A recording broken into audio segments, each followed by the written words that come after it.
Hello everyone, I am Akhilesh Bhagwat from Graphologymadesimple, and in this video we are learning about readable signature and not readable signature. So look at the signature. Can you read what name has written here? Well, I cannot, as here no single letter can you read.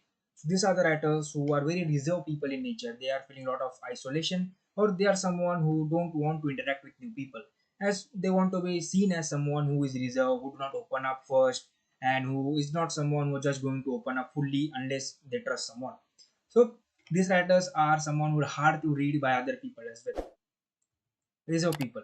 Now do check writer's profession as well, as many doctors have this type of signature. If they have this type of signature, then you can ignore that aspect, because some doctors are very fast thinkers, and because of that they have this type of signature.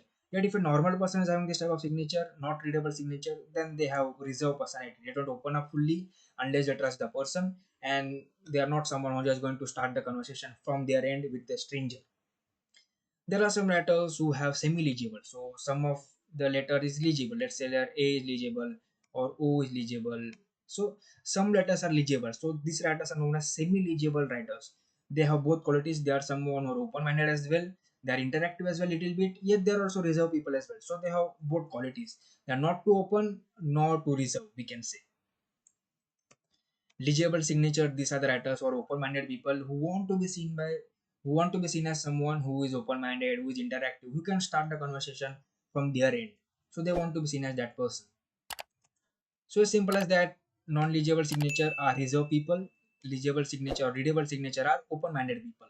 And semi-legible people who have little letters readable, these are the writers who fall under both category. They're little bit open-minded, little bit reserved.